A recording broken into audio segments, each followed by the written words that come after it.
concluímos a série sobre a vida do apóstolo Paulo e hoje nós vamos dar início à série tratando da vida de Jesus.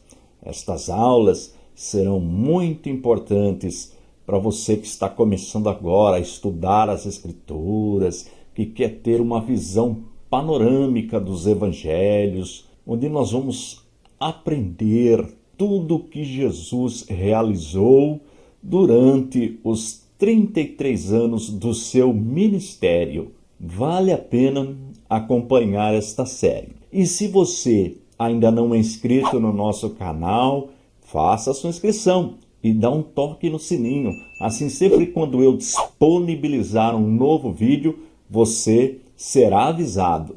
E faça seu comentário. Todos os comentários são respondidos. E nos ajude na divulgação do nosso ministério, que tem como objetivo primordial o ensino da poderosa palavra de Deus. Mas chega de moleza, vamos trabalhar.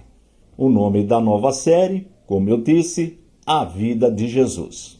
Mas antes de nós entrarmos na vida de Jesus propriamente dita, nós precisamos conhecer o cenário da época. Nós precisamos entender um pouquinho sobre a geografia da região, a política, a cultura, a língua que eles falavam, sobre os escritos, que funciona como um pano de fundo para entendermos melhor o ministério de Jesus. Período interbíblico, 400 anos. Sobre o período interbíblico, com bastante detalhes, eu vou deixar o link para você aí na descrição. Se você ainda não assistiu o vídeo, vale a pena conferir. E por que este período é importante? Porque quando nós saímos do Antigo Testamento, do último livro, o livro do profeta Malaquias, e vamos para o primeiro livro do Novo Testamento, o Evangelho segundo escreveu Mateus, nós temos uma distância de aproximadamente 400 anos. Na verdade, esta quantidade de anos ela é um pouquinho maior, mas para facilitar o aprendizado, nós sempre trabalhamos com números redondos. É importante que você guarde esta primeira informação da aula de hoje. Do livro do profeta Malaquias, o último livro do Antigo Testamento, até o primeiro livro do Novo Testamento, Evangelho segundo escreveu Mateus, 400 anos de distância. Logo, um período de 400 anos, muitas coisas mudam. Olha, por exemplo, o nosso país. Nós estamos, da descoberta do Brasil até agora, com 521 anos. Olha como mudou o nosso país em todos os aspectos. Não é diferente no cenário bíblico. Do último livro, o livro do profeta Malaquias, o ambiente era um. Quando nós entramos no Novo Testamento, o ambiente é totalmente diferente. Eu preparei um slide, um único slide sobre este período. Eu vou mostrar para você para facilitar o nosso aprendizado. Eu vou expandir na tela, assim fica mais fácil para a visualização. Período interbíblico, mais ou menos 400 anos. O número é redondo para facilitar o aprendizado. O Império Persa, na verdade, ele teve 200 anos mais ou menos de duração. Só que os primeiros 100 anos do Império Persa nós encontramos no Antigo Testamento e os outros 100 anos não, certo? 100 anos do período persa, mais ou menos 160 anos do período grego. Aqui eu estou contando, inclusive, o período que o Império Grego foi dividido em 4 partes após a morte de Alexandre. Daí 160 anos. Mais ou menos. 100 anos domínio Macabeus, mais ou menos. E até Jesus, mais ou menos 60 anos do Império Romano. Então Jesus nasce aproximadamente 60 anos após o domínio do Império Romano. Se você fizer essa soma, você vai chegar em 420, mas como eu disse, sempre vamos trabalhar com números redondos. Vamos voltar. Como eu digo em todas as aulas, esses slides eles estarão disponíveis no nosso site, no www.icp.com.br. Se você quiser baixá-los para fins didáticos, de repente você seleciona na sua comunidade, quiser usar esse material, fique à vontade. Bem, quais foram as mudanças que surgiram neste período? Vamos ver mais um slide? Mudanças na política, na cultura, na geografia, na religião, no idioma e nos escritos. Olha que interessante. Por que mudanças na política? Ora, o governo estava na mão dos persas. Na verdade, medo-persas, a união de Dario com Ciro. Tudo isso eu ensino no playlist que eu vou deixar aí para você na descrição. E agora nós vamos para o Império Romano, passando pelo período grego e pelo período dos Macabeus. Logo, a mudança é total. O sistema de governar, o sistema político romano é totalmente diferente. Aí nós vamos entender por que Herodes está governando no período romano, porque Pilatos aparece também neste período, quem era o imperador romano quando Jesus nasceu, quem era o imperador romano quando Jesus foi crucificado. Tudo isso nós vamos aprender na mudança política. Mudança na cultura. A cultura do Antigo Testamento, do Império Persa, é totalmente diferente da cultura da época de Jesus. Todo o povo estava envolvido com a cultura grega, o helenismo. É uma mudança total. E esta cultura grega, ela foi levada para todas as regiões. É muito importante entender essa questão para entender sobre a vida de Jesus. Mudança geográfica. Houve uma mudança também territorial, a Judéia, a Galiléia, Samaria. Tudo isso nós vamos aprender como o governo romano dividiu aquela região, aquele território. Mudança na religião. Nós vamos encontrar em destaque neste período dois grupos, os fariseus e os saduceus. E os dois conversaram com Jesus, debateram com Jesus, os dois grupos.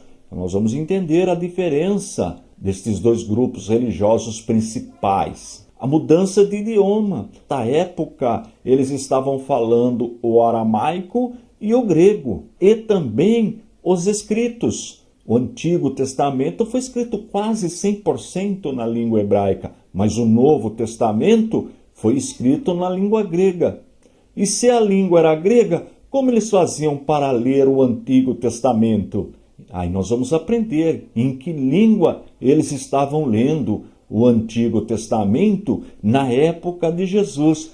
Tudo isso nós vamos aprender nesta série sobre Jesus. Como eu disse, precisamos entender todas estas mudanças para entender melhor os ensinamentos de Jesus, a época de Jesus, a vida de Jesus. Nós aprendemos que no ano 63, Roma passou a governar a região onde Jesus nasceu. O povo judeu teve o seu próprio governo durante aqueles 100 anos, mais ou menos, do período Macabeus. Mas uma disputa entre a família para ver quem ficaria governando, eles apelaram para Roma ajudá-los nessa disputa. E nós sabemos que um reino dividido não subsiste. Roma, vendo a fraqueza do povo judeu, enviou o general Pompeu. Ele tomou o poder, isto no ano 63 antes de Jesus nascer, e colocou para governar aquela região, a Palestina, Antípater. Antípater não era judeu, ele era edumeu, da linhagem de Esaú. Portanto, era um povo inimigo do povo judeu. E ele governou até o ano 37 antes de Cristo. Quando ele morreu, o seu filho assumiu o governo. E quem era o filho de Antípatro? Herodes o Grande, aquele que mandou matar as criancinhas. Herodes era um político muito habilidoso. Ele realmente fez muitas melhorias na região. Inclusive, para agradar o povo judeu, ele reformou o templo, ampliou o templo e, de fato, ficou muito bonito. Mas ele fez isso, como eu disse, para agradar o povo judeu.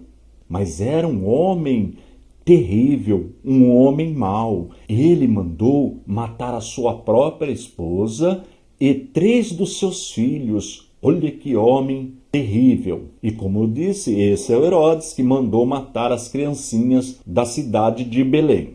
Então, esta foi a mudança política que aconteceu na região. O território passou a pertencer ao Império Romano e Roma colocou para governar a região Antípater, que era idumeu, portanto não era judeu, os idumeus eram descendentes de Esaú, e na morte de Antípater assume Herodes o Grande. Esse é o primeiro Herodes. Vamos agora para as mudanças geográficas. Deixa eu abrir na tela para você o mapa de como era a região na época de Jesus. Como você está vendo, ao norte ficava a Galileia, no centro Samaria, no sul a Judéia, do lado leste a Pérea e Decápolis. Decápolis significa 10 cidades, que tinham uma certa autonomia, mas também pertencia ao governo romano. Toda a região está no controle de Roma. Deixa eu voltar. Deixa eu falar um pouquinho da Galileia, chamada Galileia dos Gentios. E por que esse nome? Como nós já aprendemos na matéria História dos Hebreus, tem também o playlist aí ensinando tudo sobre este assunto. Quando Salomão morreu, o reino foi dividido. O reino do norte, com 10 tribos, conhecido como Reino de Israel, e o reino do sul, com 2 tribos, conhecido como Reino de Judá. Esta divisão aconteceu mais ou menos no ano 932 a.C. E no ano 722, a Síria invadiu o Reino do Norte e o Império Assírio tinha como política misturar os povos. Trouxeram pessoas de outras regiões para habitar ali na região da Galileia e levou pessoas da Galileia para outras regiões. Esta era a política da Síria. Com isso, ela enfraquecia a nacionalidade dos povos. Daí o nome Galileia dos Gentios, em função desta mistura. A mistura do Reino do Norte com os pagãos, com os gentios. Tranquilo? E Samaria, que era a capital política do Reino do Norte, ela foi destruída, seus habitantes deportados e aquela mesma mistura. Daí o Reino do Sul, o Reino de Judá, não gostaram dos samaritanos, evitavam até passar por Samaria, em função desta mistura. Interessante que os samaritanos desenvolveram um culto onde eles aceitavam só o Pentateuco como palavra de Deus, os 5 primeiros livros da Bíblia, Gênesis, Êxodo, Levítico, Números e Deuteronômio. E como eu disse, havia um conflito constante entre judeus e samaritanos. Já o território da Judéia continuava mais ou menos como na época da divisão, não houve alteração no território. Quando o reino de Judá, reino do sul, foi invadido pela Babilônia, ela levou muitos judeus para o cativeiro, deixou só as pessoas mais pobres na região, mas eles retornaram do cativeiro. Isso nós podemos verificar nos livros de Esdras e Neemias. Praticamente não houve mudanças na geografia da região.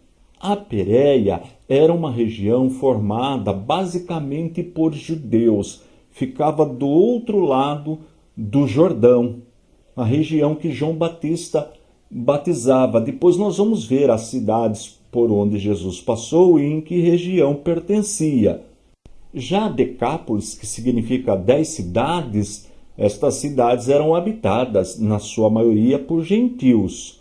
Depois nós vamos aprender que Jesus também passou nesta região. E a mudança cultural? Alexandre o Grande tinha como política levar a língua e a cultura grega para todos os povos, que nós chamamos de helenismo. Quando você vê esse termo, você já sabe. Helenismo é a cultura e a língua grega. E com esta política, a língua grega passou a ser uma língua auxiliar, o que facilitava a comunicação de todas as pessoas dentro do império. Tanto é que o Novo Testamento foi escrito na língua grega. Interessante que parte da população judaica aceitou o helenismo e até mesmo alguns líderes, mas cidadãos mais comuns, parte da população, não aceitava em hipótese alguma o helenismo, consideravam como paganismo. E em função desta divisão dos que aceitavam o helenismo e quem não aceitava, surgem dois grupos religiosos principais. Olha que interessante. Mudanças na área religiosa. Nós encontramos dois grupos principais na área religiosa: o grupo dos fariseus e o grupo dos saduceus. E quem eram os fariseus? Segundo alguns estudiosos, nós não podemos afirmar, mas estes pesquisadores dizem que a palavra fariseu significa separado. E realmente, eles procuravam viver separados do pecado. Essa é a ideia, embora não possa ser confirmada. Os fariseus surgem por volta do ano 140 a.C., período dos Macabeus. Há quem diz que surgiu até um pouco antes, mas vamos ficar com essa data aproximada, 140 antes do nascimento de Jesus. E eles vinham, os fariseus, do povo comum e tinham como objetivo ensinar a lei para o povo, defender a ortodoxia, ou seja, as doutrinas ensinadas por Moisés, pelos escritos, pelos profetas. Este era o objetivo dos fariseus. E eles eram legalistas e ritualistas. Olha que interessante. Aceitavam a lei, os escritos, o Antigo Testamento que nós temos na nossa Bíblia. E também a tradição, que era a forma oral de transmitir os ensinamentos da Bíblia. Como eles vinham do povo comum, eles tinham o apoio da sociedade. Eram adversários dos saduceus, nós já vamos ver os saduceus, mas eram adversários, guarda esta informação. Eram conservadores da palavra, chegavam a ser fanáticos. E os fariseus sempre foram um grupo menor.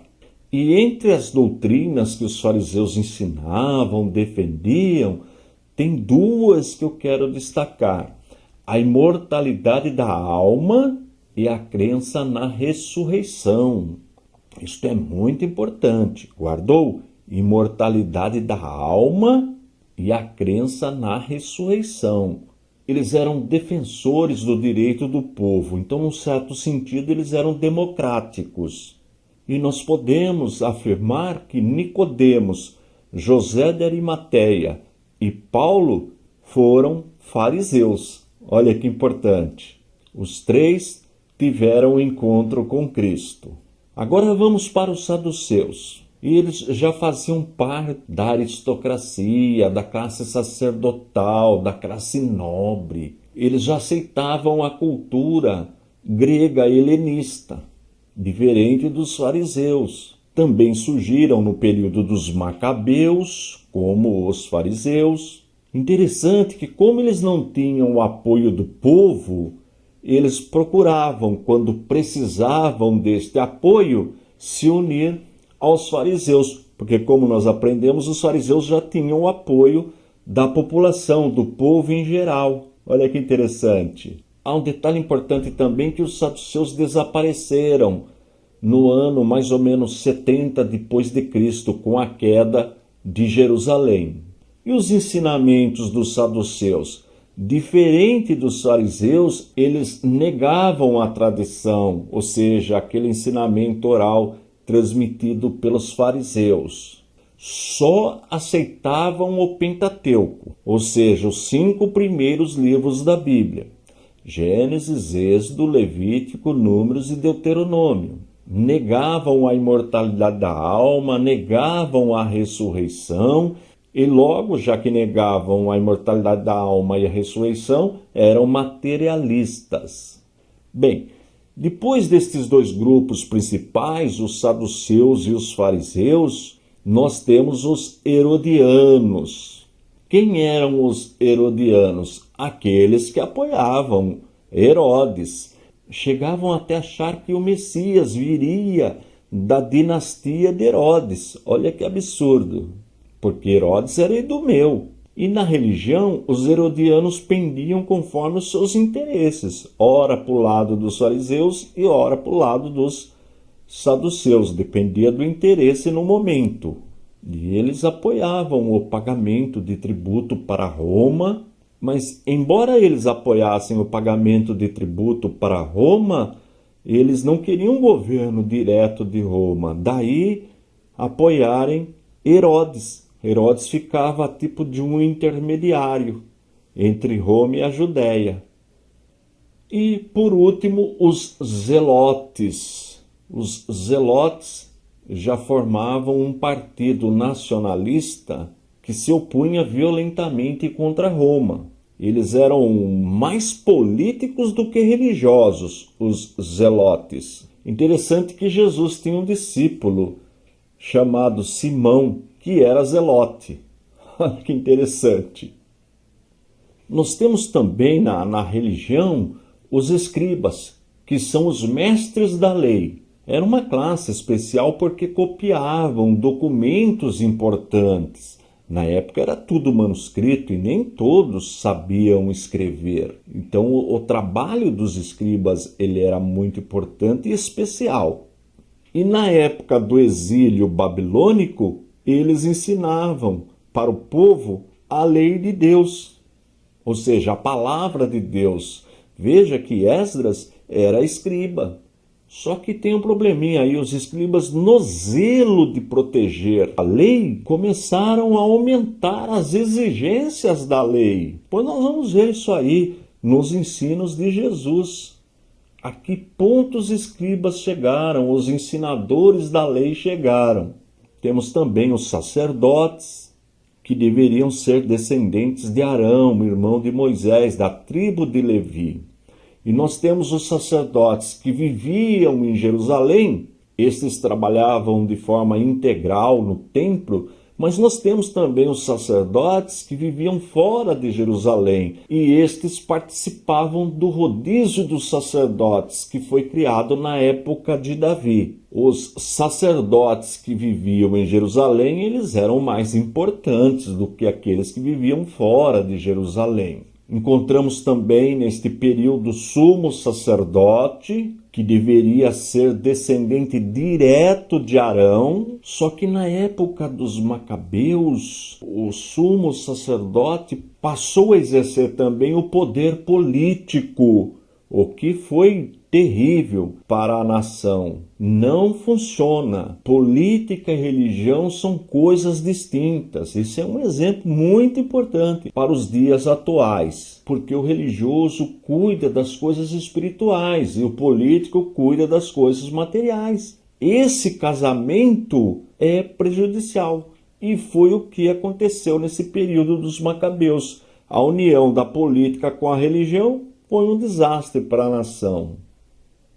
E com o domínio de Roma, Roma passou a escolher o sumo sacerdote da mesma forma que escolhia os seus representantes políticos. Ocorre que o sumo sacerdote ficava exercendo o seu trabalho, a sua função até a morte.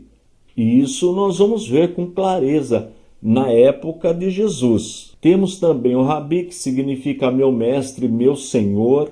João era chamado pelos seus discípulos de Rabi, Jesus era chamado pelos seus discípulos de Rabi, e os escribas também queriam este título de Rabi. Nós vamos entender isso aí nos ensinamentos de Jesus. Temos também, ainda na questão religiosa, o Sinédrio, que era formado por anciãos, pelos principais sacerdotes e pelos mestres da lei, os escribas. E o Sinédrio era presidido pelo sumo sacerdote. O governo, embora dominado por Roma, grande parte do governo ficava nas mãos do Sinédrio. O Sinédrio também foi abolido após a queda de Jerusalém, no ano mais ou menos 70 depois de Cristo. Temos o templo. O templo foi construído por Salomão mais ou menos no ano 950, só que foi destruído pelo Império Babilônico por volta do ano 586 a.C. Mas com o retorno do cativeiro, com o retorno da Babilônia, na época do Império Medo-Persa, com Zorobabel e Esdra, foi reconstruído o templo. Só que a estrutura foi menor, foi inferior àquele templo construído por Salomão. Mas, quando Herodes assume o governo da região, ele manda ampliar o templo. E para ampliar o espaço, Herodes manda construir o muro para o aterro, que é o muro das lamentações. Existe até hoje. E como nós já aprendemos, Herodes fez isto para agradar o povo judeu. E realmente ficou magnífico o templo. Sinagogas. O que era a sinagoga? Na época do exílio babilônico, os judeus construíam esses espaços para estudar a lei, para estudar a palavra de Deus. E nós vamos encontrar estes templos, estas casas de estudo da palavra distribuídas em todo o Império Romano, o que facilitava muito o trabalho de Paulo. Veja que quando Paulo começou a pregar o Evangelho, primeiro ele ia na sinagoga. Os templos que nós usamos hoje têm origem na sinagoga. Portanto, o objetivo principal do templo é o ensino da palavra de Deus. Igreja que não ensina a palavra de Deus tem alguma coisa errada, porque ela vem de lá, da época das sinagogas. Olha que interessante, como é importante entender estas mudanças que aconteceram. Vamos agora partir para outra mudança, idiomas. Nós sabemos que o Antigo Testamento foi escrito na língua hebraica, mas na época de Jesus, eles não estavam mais falando o hebraico, estavam falando o aramaico. E também usavam como língua auxiliar a língua grega. Era como o inglês hoje. Nós temos aqui no Brasil a nossa língua é a língua portuguesa, mas é muito importante conhecer a língua inglesa, porque ela é usada no mundo inteiro. O grego estava para aquela época como o inglês está para nós hoje. Olha que interessante. Então, com certeza, Jesus falava aramaico, hebraico, porque nós vemos ele lendo textos bíblicos, E provavelmente Jesus também falava a língua grega. Não podemos afirmar, mas com certeza o aramaico e o hebraico Jesus falava. Daí a importância do papel do escriba, dos doutores da lei, para ler, porque nem todos liam mais o hebraico. Na sinagoga precisava de alguém que conhecesse o hebraico para ler e interpretar para o povo na língua aramaica, que era a língua que eles estavam falando na época. Veja que já o Novo Testamento foi escrito na língua grega, o que facilitou. Bem, só falta agora os escritos. Nós temos o Antigo Testamento na língua hebraica, mas neste período nós também temos o Antigo Testamento na língua grega, que é a Septuaginta. A Septuaginta, conhecida como tradução dos 70. Septuaginta é 70 na língua grega. Você pode ver aí em literatura o L maiúsculo, o X e X, tudo maiúsculo. O L representando 50, X 10, duas vezes. Então L 50 mais 10 e mais 10, 70. Septuaginta. Ela foi traduzida do hebraico para o grego a pedido do rei Ptolomeu Filadelfo, em Alexandria, por volta do ano 285 a.C. Então nós temos o Antigo Testamento na época de Jesus na língua hebraica, nós temos na língua grega. E o Novo Testamento foi escrito também na língua grega. Veja como facilitou o trabalho de evangelização. Bem, conhecendo estas 6 mudanças, nós já podemos entrar no dia a dia de Jesus. Vamos começar pelo seu nascimento. Se você quiser este material, é só acessar o nosso site. Estão todos lá disponíveis para você. O site é o www.icp.com.br. Para ficar bem didático, bem fácil de aprender, eu dividi em 8 períodos a vida de Jesus narrada nos evangelhos. Primeiro deles, nascimento e juventude, duração mais ou menos 30 anos. Ocorre na cidade de Belém, Egito e Nazaré. Segundo período, preparação para o ministério. Duração, nós não temos o tempo de duração. Local, Rio Jordão e deserto. Terceiro período, ministério inicial na Judéia. Duração, mais ou menos 8 meses. Ocorre na Judéia e Samaria. Quarto período, ministério na Galileia. Duração, mais ou menos 2 anos. Ocorre na Galileia. Quinto período, ministério posterior na Judéia. Duração mais ou menos 1 mês, Pérea e Judéia. Sexto período, ministério na Pérea. Duração mais ou menos 4 meses, Pérea e Judéia. Última semana, que é a crucificação e a ressurreição de Jesus. Duração mais ou menos 7 dias e ocorre na Judéia e Jerusalém. E oitavo e último período, aparecimento após a ressurreição. Duração mais ou menos 40 dias, Jerusalém e Galileia. Notou como foi importante nós estudarmos o mapa, a geografia da região, de estudarmos um pouquinho a cronologia bíblica, de estudarmos o período interbíblico para nós entendermos as mudanças que ocorreram antes de nós entrarmos nos evangelhos? Se você encontrar alguma dificuldade para entender estes períodos, por favor, visite as aulas anteriores no playlist A Vida de Jesus. Nós vamos tentar, pelo menos, colocar em ordem cronológica tudo que está registrado nos evangelhos. Vamos para o primeiro texto bíblico da aula de hoje, que é a nossa fonte principal, a palavra de Deus, a Bíblia. Lucas, no primeiro capítulo, versículos 26 e 27, diz assim o texto sagrado: E no sexto mês foi o anjo Gabriel enviado por Deus a uma cidade da Galiléia chamada Nazaré, a uma virgem desposada com um homem cujo nome era José, da casa de Davi, e o nome da virgem era Maria. Tá vendo aí em destaque Nazaré na cor amarela? Sempre eu vou destacar a cidade para nós verificarmos no mapa na sequência. Vamos para o mapinha.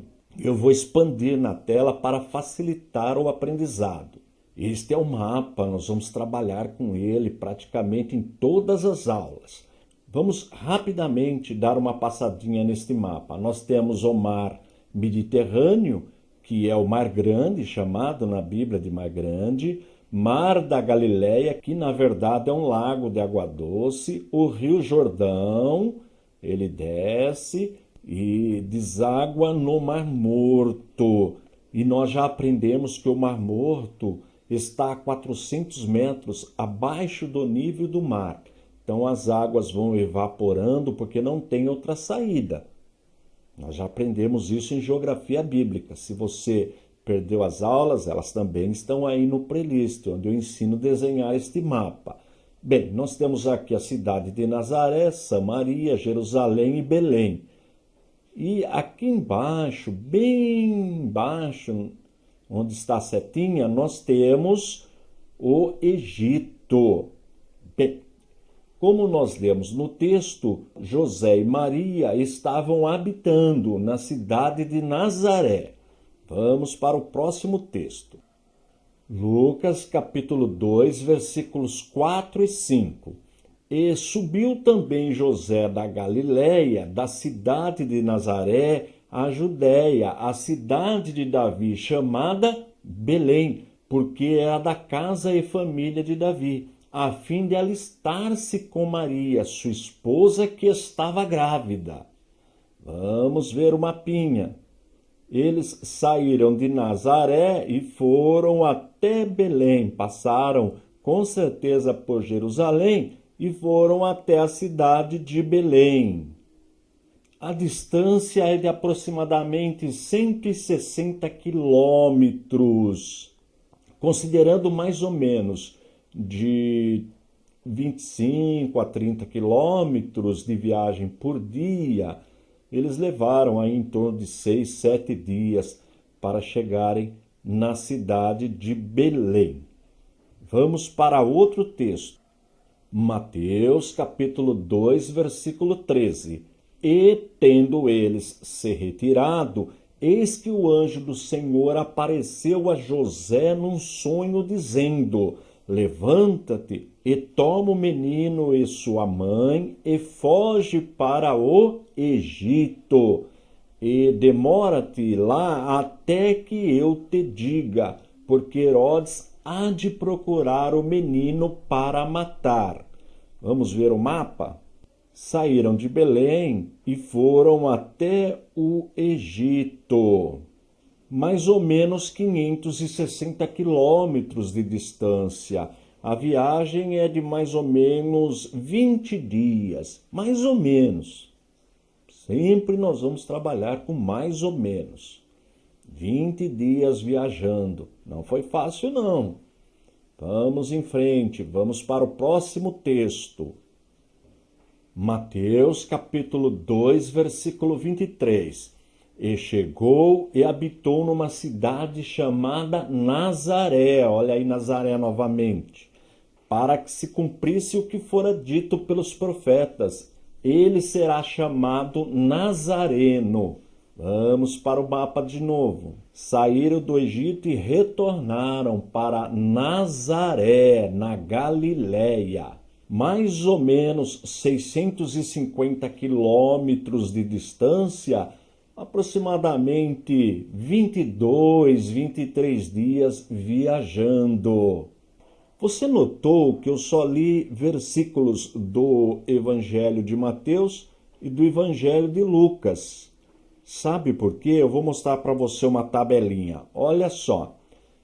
O primeiro período ele está registrado no primeiro e no segundo capítulos de Mateus e no primeiro e no segundo capítulos de Lucas. Marcos não traz nenhuma informação do primeiro período.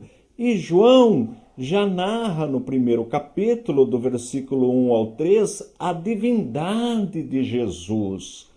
Significa, se você quiser ler sobre o nascimento de João Batista, o nascimento de Jesus, onde ele viveu, você precisa ler o primeiro capítulo e o segundo de Mateus e o primeiro e segundo capítulo de Lucas. Um completa o outro. Você não vai encontrar nada deste primeiro período no Evangelho de Marcos e nem no Evangelho de João. O Evangelho de João vai tratar, no começo do primeiro capítulo, da divindade de Jesus. Viu como está ficando fácil de aprender?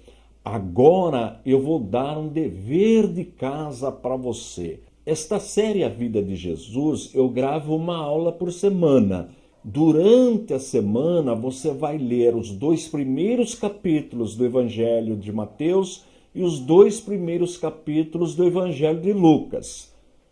E, se possível, você vai lá na internet, baixa a tabelinha e vai marcando os trechos que eu vou apresentar para você agora. Esta é a tabelinha. Anunciação de Zacarias, Lucas, primeiro capítulo, dos versículos de 5 a 25. Anunciação a Maria, o anjo anunciando, tanto para Zacarias como Maria. Lucas, primeiro capítulo, versículos dos 26 ao 38. Visita de Maria a Isabel, Lucas, primeiro capítulo, de 39 a 56. Maria volta a Nazaré, Lucas, primeiro capítulo, verso 56. A anunciação a José, o anjo anunciando a José, Mateus, no primeiro capítulo, de 18 a 24. Nascimento de João Batista, Lucas, no primeiro capítulo, versos de 57 a 80. Nascimento de Jesus, aqui, olha, entra já o relato nos 2 evangelhos. Mateus, no primeiro capítulo, verso 25, e Lucas, no capítulo 2, versos de 1 ao 7. Anunciação aos pastores, Lucas, capítulo 2, versículos de 8 a 20. Circuncisão de Jesus, Lucas, capítulo 2, versículo 21. Apresentação de Jesus, Lucas capítulo 2, de 22 a 38. Fuga para o Egito, Mateus capítulo 2, de 13 a 15. Morte dos meninos de Belém, Mateus capítulo 2, de 16 a 18. Regresso a Nazaré, Mateus capítulo 2, versos de 19 a 23. E Lucas 2 a 39. Viu? Mastigadinho para você. Você com a tabelinha, você vai lendo, vai fazendo uma marquinha. Vai ajudar muito no aprendizado. E nós faremos isto nos 8 períodos da vida de Jesus. Vai ser muito legal, você vai crescer muito no aprendizado da palavra de Deus. Vai por mim. Faça este exercício, esse dever de casa, vale a pena. Faça com a família, todos juntos, aprendendo, estudando a palavra de Deus. Na aula passada, nós estudamos o primeiro período da vida de Jesus, nascimento e juventude. E ficou faltando só falar da juventude de Jesus, o que nós vamos aprender agora. E também vamos estudar o segundo período, que é a preparação para o ministério. Nós não temos quanto tempo durou este período. Sabemos que ele ocorre ali na região da Galileia, depois no Jordão e no deserto, onde Jesus foi tentado. Deixa eu abrir na tela o mapinha. Olha, tá vendo? Região da Galileia, o Rio Jordão, Jerusalém, Belém, tudo isso nós aprendemos na aula anterior. Como eu disse, se você perdeu, por favor, consulte aí o playlist, as aulas estão todas aí. Agora vamos verificar no nosso quadro os 4 evangelhos. Mateus não fala nada sobre a juventude de Jesus, Marcos não fala nada sobre a juventude de Jesus, João também não fala nada sobre a juventude de Jesus. O único que fala é o evangelista Lucas, e o registro está no capítulo 2, do versículo 39 ao 52. Vamos ler um texto? Lucas, capítulo 2, versículos do 40 ao 42. Crescia o menino e se fortalecia, enchendo-se de sabedoria, e a graça de Deus estava sobre ele. Ora, anualmente iam seus pais a Jerusalém, para a festa da Páscoa.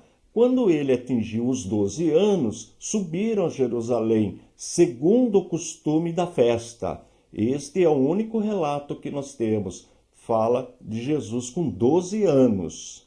E se você quiser saber o que aconteceu em Jerusalém quando Jesus foi com os seus pais com a idade de 12 anos, você precisa ler Lucas, capítulo 2, dos versículos 39 a 52. É rapidinho a leitura. Agora vamos para o segundo período, o início do ministério de Jesus. Vamos ler Lucas capítulo 3, versículo 23, só a parte A. Ora, tinha Jesus cerca de 30 anos ao começar o seu ministério. Essa informação é importante. 30 anos aproximadamente quando Jesus começa o seu ministério. Vamos para o nosso quadro. Neste quadro, nós encontramos todos os registros do início do ministério de Jesus. Mateus capítulo 3, versículo 1 até o capítulo 4, versículo 11. São 28 versículos. Marcos no capítulo 1, versículo 1 até o versículo 13, são 13 versículos. Lucas no capítulo 3, versículo 1 até o capítulo 4, versículo 13, são 51 versículos. João no capítulo 1, versículo 6 até o 34, são 29 versículos. Como eu disse, na verdade, em João nós encontramos o testemunho de João Batista, onde ele fala de Jesus. Você lendo todos estes textos, é rapidinha a leitura, você vai aprender tudo sobre o início do ministério de Jesus. Mas antes do início do ministério de Jesus, nós vamos encontrar nos evangelhos o ministério de João Batista. Vamos verificar na nossa tabelinha? Ministério público de João Batista. Mateus, no capítulo 3, do 1 até o versículo 12. Marcos, primeiro capítulo, do 1 até o versículo 8. Lucas, capítulo 3, do 1 até o versículo 18. E João, no capítulo 1, do versículo 15 até o 34. Na verdade, é o testemunho de João Batista, onde ele fala de Jesus. Agora, interessante, e nestes registros sobre o ministério público de João Batista, nós vamos encontrar o registro do batismo de Jesus e da tentação no deserto, exceto o Evangelho de João. O Evangelho de João não registra a tentação no deserto. E como eu disse, no Evangelho de João é o testemunho de João Batista, onde ele fala do batismo de Jesus. Mas, repito, não fala da tentação no deserto. E, por último, o fim do ministério público de João Batista e o início do ministério público de Jesus. Olha aí a tabelinha. Mateus, capítulo 3, a partir do versículo 13 até o capítulo 4, versículo 11. Marcos, no primeiro capítulo, do versículo 9 até o versículo 13. Lucas, capítulo 3, versículo 21 até o capítulo 4, versículo 13. E João, primeiro capítulo, do versículo 29 até o 34. Como eu disse, é o testemunho de João Batista, onde ele relata o batismo de Jesus. Olha aí na tela. No primeiro período, nós estudamos o nascimento e juventude, teve uma duração de mais ou menos 30 anos. Ele ocorreu em Belém, Egito e Nazaré. Segundo período, preparação para o ministério. Duração, nós não sabemos o tempo de duração. Ele ocorreu no Rio Jordão e deserto. Tudo isso nós já estudamos. Hoje nós vamos estudar o terceiro período, ministério inicial na Judéia, duração mais ou menos 8 meses. Ele ocorreu na Judéia e Samaria. Eu vou começar expandindo o mapinha da região. É muito importante conhecer este mapa. Muitas Bíblias, nas últimas páginas, têm este mapa. De repente a tua Bíblia tem um mapinha aí, depois você dá uma conferida. E se você quiser estes slides, todo esse material que eu apresento durante a aula, você pode baixá-los acessando o nosso site www.icp.com.br. É sem custo. Pode ir lá acessar e utilizar o nosso material. Deixa eu expandir o mapa na tela para facilitar o nosso aprendizado. Aqui nós temos o mar Mediterrâneo, chamado na Bíblia de Mar Grande, Mar da Galileia, que na verdade é um grande lago de água doce, Rio Jordão e o Mar Morto. Tudo isso já foi ensinado, agora já é coisa nova. Aqui no norte nós temos Cafarnaum, Caná, Nazaré, tudo na região da Galileia. Depois nós temos Samaria, que é uma região, e também tem a cidade de Samaria. Poço de Jacó, coloquei um X aqui, mais ou menos nesse local, a Judéia, e na Judéia, Jerusalém e Belém. Só para ter uma ideia, eu vou passar uma distância aproximada de cada lugar, mais ou menos. De Nazaré até Caná, mais ou menos 14 quilômetros. De Nazaré até Samaria, mais ou menos 80 quilômetros. De Nazaré até Cafarnaum, 46 quilômetros. De Nazaré até Jerusalém, 134 quilômetros. De Samaria até Jerusalém, 54 quilômetros. E de Jerusalém até Belém, 8 quilômetros. São números aproximados. Deixa eu voltar. Nós aprendemos na aula passada que Jesus iniciou seu ministério com mais ou menos 30 anos. Isto está em Lucas, capítulo 3, versículo 23, só a parte A. Diz assim: Ora, tinha Jesus cerca de 30 anos ao começar o seu ministério. Isto nós já aprendemos. E como eu faço em todas as aulas, nós estamos trabalhando com os 4 evangelhos, que são as 4 biografias. Bio quer dizer vida, grafia, grafar, anotar, registrar. Ou seja, os 4 registros da vida de Jesus: Mateus, Marcos, Lucas e João. Para isso nós estamos usando, para ficar bem didático, este quadro. Veja que nos evangelhos de Mateus, Marcos e Lucas não tem nenhuma citação.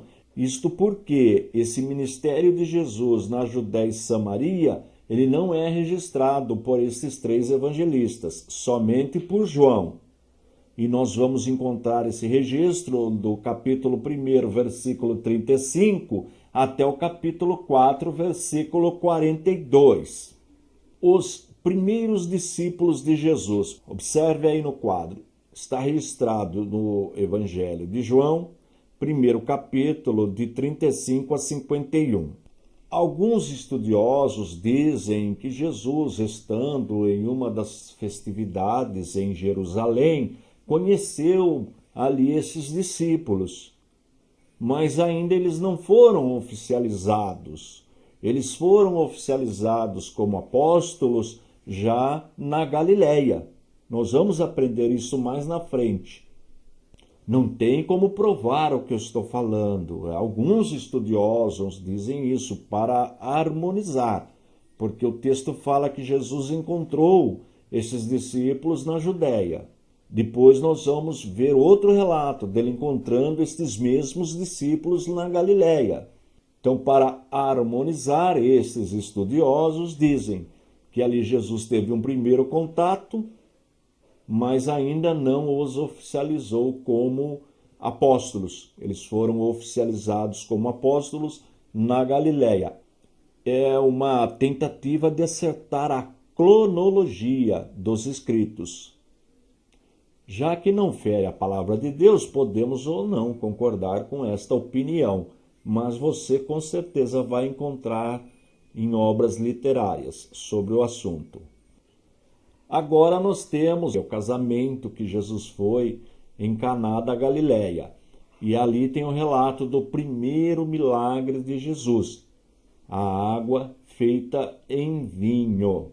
Sobre a questão deste vinho, se ele era apenas suco de uva, nós não vamos entrar nessa questão, não vale a pena entrar nessa questão. Só o que diz o texto que o vinho era de qualidade, isso o texto nos diz.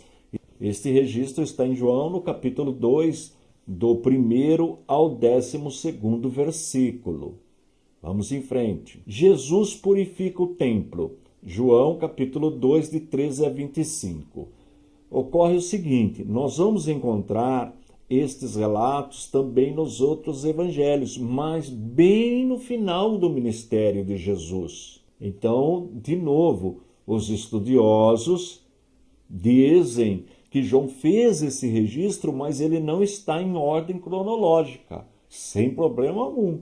Caso contrário, teríamos de considerar pelo menos mais uma purificação. Logo, os eruditos, os especialistas no assunto, dizem que este relato está fora da ordem cronológica, que ele não aconteceu logo no início do ministério de Jesus, mas lá no final, como nós vamos ver depois no registro de outros evangelhos. Jesus instrui Nicodemos. Isto está no capítulo 3, do 1º versículo ao 21. Todos estes textos precisam ser lidos durante a semana, porque nesta série A Vida de Jesus nós temos uma aula por semana, então dá para ler tranquilo estes textos e você vai se familiarizando com as biografias, com os evangelhos da vida de Jesus. E a mulher samaritana, lembra do mapinha? Poço de Jacó não ficava na cidade. Nós vamos encontrar um registro da cidade mesmo de Samaria em Atos dos Apóstolos, mas no Evangelho, quando fala alguma coisa, está falando da região. É como São Paulo cidade, capital, e São Paulo estado. Seria mais ou menos essa ideia. Rio de Janeiro cidade e Rio de Janeiro estado. Vamos pensar desta forma. A mesma coisa, Samaria cidade e região, província de Samaria. Isso acontece na região. João capítulo 4, do versículo 4 ao 42. Pelo menos 3 relatos ocorreram, de fato, neste período de 8 meses, mais ou menos, na Judéia e Samaria. O primeiro milagre de Jesus em Caná da Galileia, o encontro de Jesus com Nicodemos, aí já na Judéia, e o encontro de Jesus com a mulher samaritana, já na região de Samaria. Fácil, não é? Tranquilo este período? Na próxima aula, nós vamos entrar no 4º período, que daí já é um ministério na Galileia e tem a duração de mais ou menos 2 anos. Vamos tentar colocar na linha do tempo, na linha cronológica, os relatos das 4 biografias. É uma aproximação, porque não tem como saber com exatidão a sequência dos fatos registrados nos evangelhos. No primeiro período, nós aprendemos sobre o nascimento e juventude de Jesus. Duração, mais ou menos 30 anos. Ele ocorreu na cidade de Belém, no Egito, em Nazaré. No segundo período, que nós chamamos preparação para o ministério, que nós não sabemos exatamente o tempo de duração, ocorreu no Rio Jordão e deserto, onde Jesus foi tentado por Satanás. No terceiro período, nós aprendemos sobre o ministério inicial na Judéia, duração mais ou menos 8 meses, ocorreu na Judéia e Samaria. E hoje nós vamos estudar o 4º período, Ministério na Galileia. Duração, mais ou menos 2 anos. Local, Galileia. E nós temos mais 4 períodos para estudar. O ministério posterior na Judéia, o ministério na Pérea, última semana e aparecimento após a ressurreição. Vamos dar uma olhadinha no nosso mapinha? Eu vou expandir na tela para ficar bem didático o nosso aprendizado. Temos o nosso mapinha, o Mar Mediterrâneo, que a Bíblia chama de Mar Grande, Mar da Galileia, Rio Jordão, Mar Morto. Na Judéia nós temos Jerusalém e Belém. Samaria, nós temos a região de Samaria, aí nós temos a cidade de Samaria, o poço de Jacó e a Galileia, Nazaré, Caná e Cafarnaum. Estes 2 anos, Jesus trabalhou, desenvolveu seu ministério na região da Galileia. Deixa eu voltar. Como nós vimos, o ministério de Jesus na Galileia durou mais ou menos 2 anos.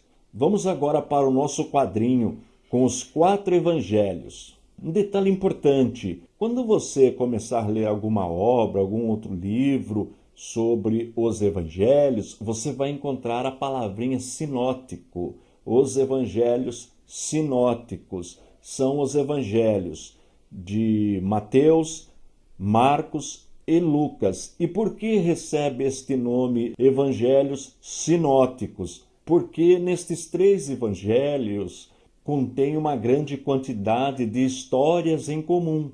E em algumas vezes utilizando exatamente a mesma estrutura das palavras. Daí o nome evangelhos sinóticos. Agora você já sabe se você encontrar esse termo. Repetindo, recebe o nome de evangelhos sinóticos Mateus, Marcos e Lucas. Vamos em frente. Agora sim, vamos para a nossa tabelinha. Então aí nós temos os 4 evangelhos.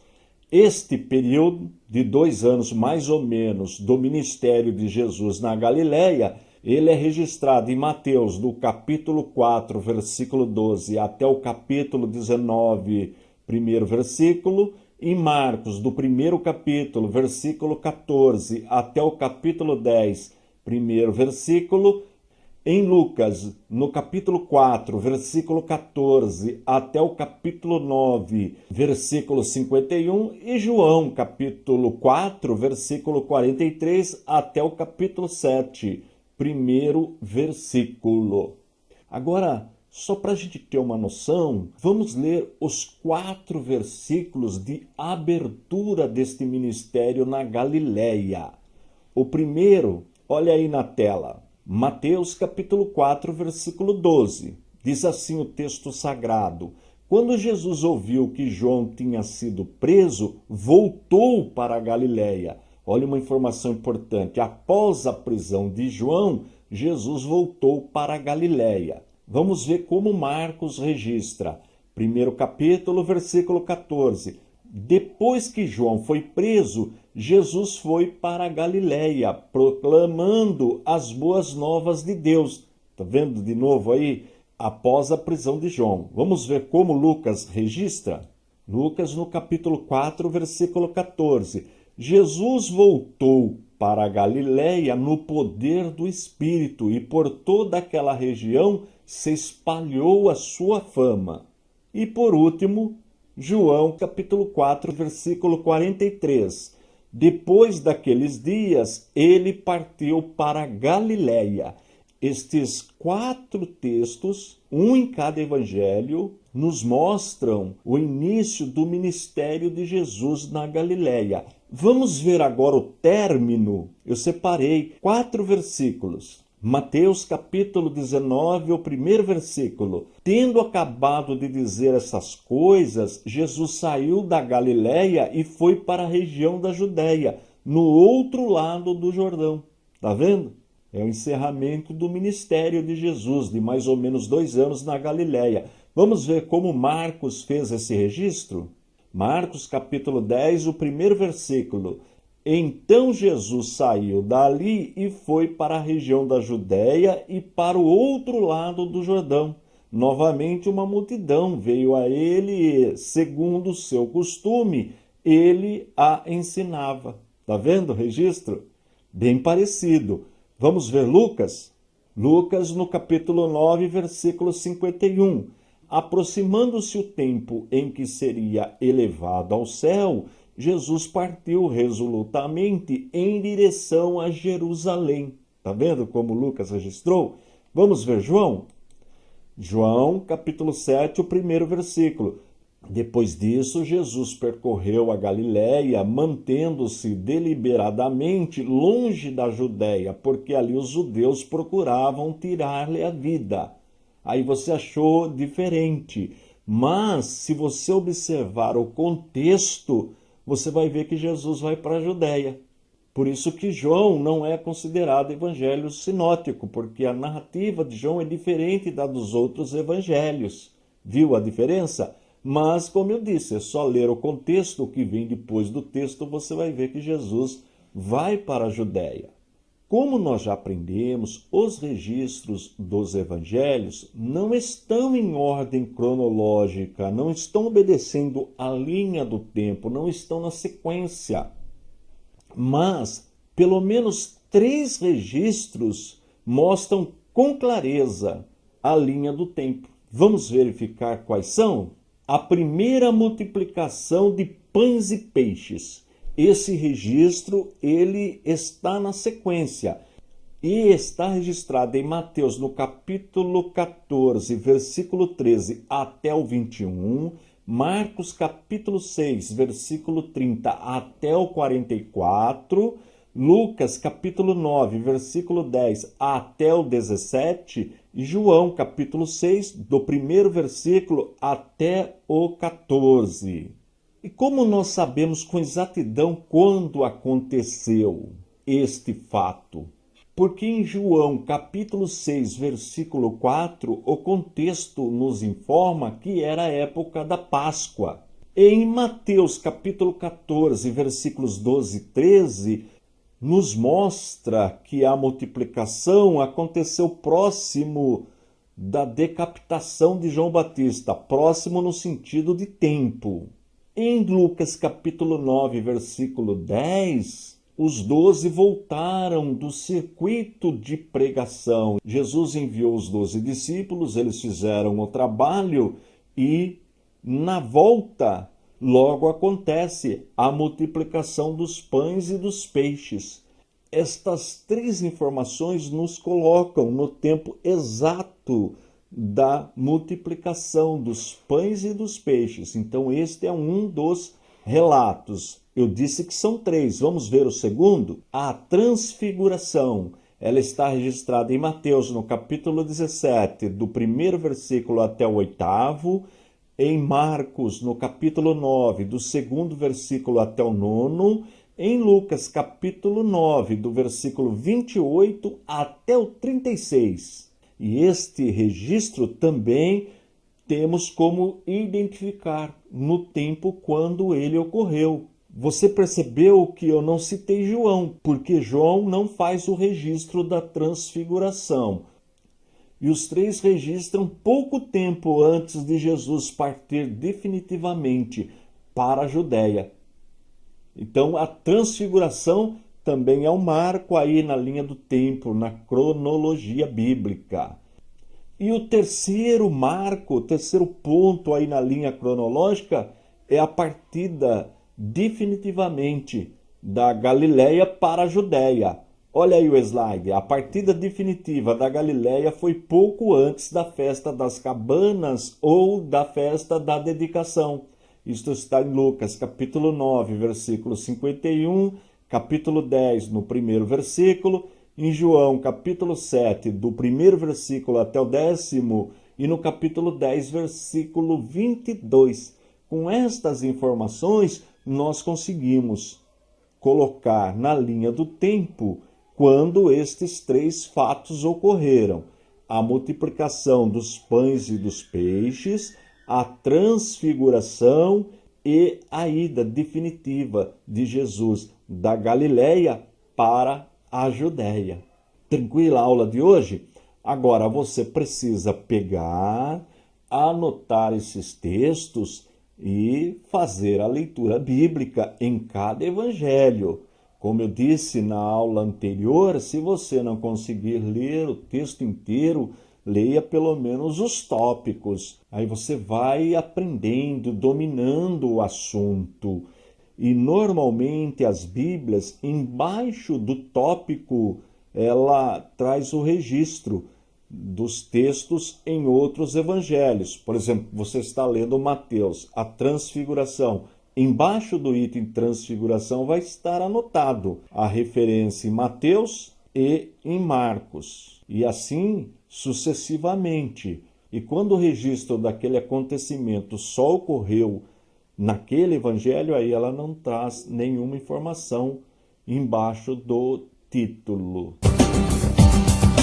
O quinto período que nós vamos estudar agora, ministério posterior na Judéia, duração mais ou menos um mês. Ele ocorre na Pérea e Judéia. Ficarão faltando mais 3 períodos. O sexto, que é o ministério na Pérea, duração mais ou menos 4 meses, também Pérea e Judéia. O sétimo, a última semana, que é a crucificação e ressurreição, duração mais ou menos 7 dias, Judéia e Jerusalém.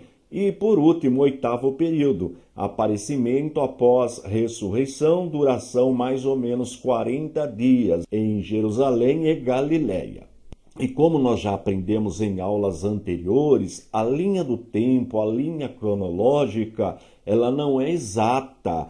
Neste trabalho, é uma tentativa de colocar a vida de Jesus na linha do tempo, mas ela não é perfeita, como nós já aprendemos. Eu vou abrir o mapinha só para nós localizarmos onde de fato acontece este período. Olha aí, Judéia e Pérea. Quando nós aprofundamos um pouquinho no significado desse termo, desta palavra Pérea, significa depois do Jordão, do outro lado do Jordão. É exatamente aqui, olha. Como você está vendo no mapa. Vamos voltar. Como nós vimos, o ministério posterior na Judéia e Pérea tem a duração de aproximadamente um mês. Agora vamos verificar o quadro com os 4 evangelhos. Mateus e Marcos não tem como colocar este período na linha cronológica, mas em Lucas nós podemos verificar. É só ir para o capítulo 10, no primeiro versículo, até o capítulo 13, versículo 21. Ou João, capítulo 7, versículo 2, até o capítulo 10, versículo 39. É uma leitura rápida e fica, como em todas as aulas, dever de casa para você. Como eu ministro uma aula por semana, dá tempo de você fazer essa leitura. Se não for possível ler o texto inteirinho, leia pelo menos os tópicos, que já ajuda bastante. Neste período, Jesus já estava bastante famoso com os seus ensinos, com os milagres que ele já havia operado. E estes milagres, os ensinamentos de Jesus, provocou a ira, a inveja da liderança religiosa da época, que nós também já aprendemos, os fariseus. E esta liderança começou a estudar um plano para prender e matar Jesus. Interessante que Jesus havia curado um cego e a liderança dos fariseus questionaram esta pessoa que foi curada. E a pessoa, por não negar que havia sido curada por Jesus, foi excomungada, foi expulsa do templo. Olha a que ponto chegou a inveja da liderança dos fariseus. Isto pode ser lido no Evangelho de João, no capítulo 9, do 1 até o versículo 34. Muito interessante esta leitura, vale a pena conferir. Lucas também registra várias parábolas de Jesus neste período. E para concluir este período, podemos dizer que a partir deste período, que durou apenas um mês, a morte de Jesus, sua crucificação, tornou-se inevitável.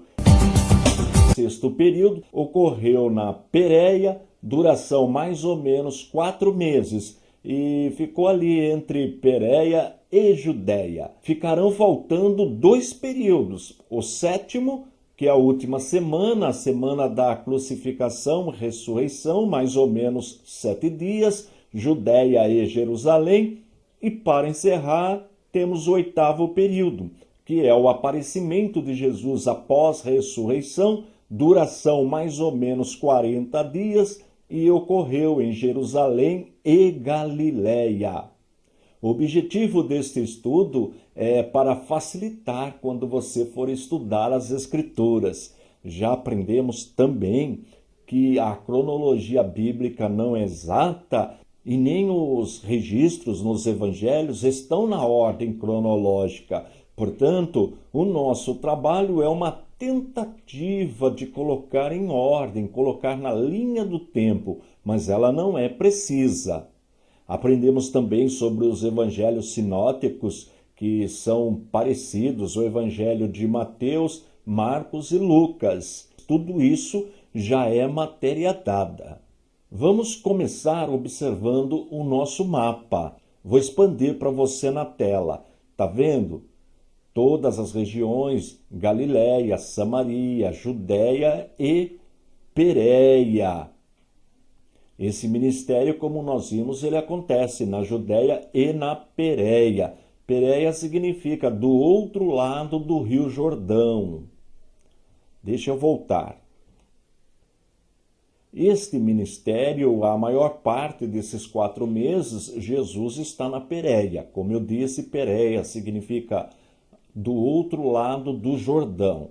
Este 6º período, ele é registrado nos 4 evangelhos. Vamos ver o nosso quadro. Mateus, do capítulo 19, primeiro versículo, até o capítulo 20, versículo 34. Marcos, no capítulo 10, do primeiro versículo até o 52. Lucas, no capítulo 13, versículo 22, até o capítulo 19, versículo 28. E Evangelho de João, capítulo 10, versículo 40, até o capítulo 11, versículo 57. Agora, nós vamos ver os 4 versículos que iniciam este período e os 4 versículos que encerram este período. Vamos verificar na palavra de Deus. Se você tem aí perto de você uma Bíblia, você pode acompanhar. Mas todos estes slides que eu estou apresentando, eles estão disponíveis no nosso site, no www.icp.com.br. Se você quiser baixá-los para o seu aprendizado, utilizá-los como material didático, ajuda bastante. Vamos para o primeiro texto. Mateus, capítulo 19, primeiro versículo. E aconteceu que, concluindo Jesus estas palavras, deixou a Galiléia e foi para o território da Judéia, além do Jordão. Tá vendo? Este além do Jordão é a Pérea, do outro lado do Jordão. Vamos ver agora como o evangelista Marcos faz o registro? Marcos, capítulo 10, no primeiro versículo. Levantando os territórios além do Jordão, e outra vez as multidões se reuniam, de novo ele as ensinava segundo o seu costume. Observou novamente, além do Jordão, do outro lado do Jordão, é a Pérea. Vamos verificar agora como o evangelista Lucas fez o registro?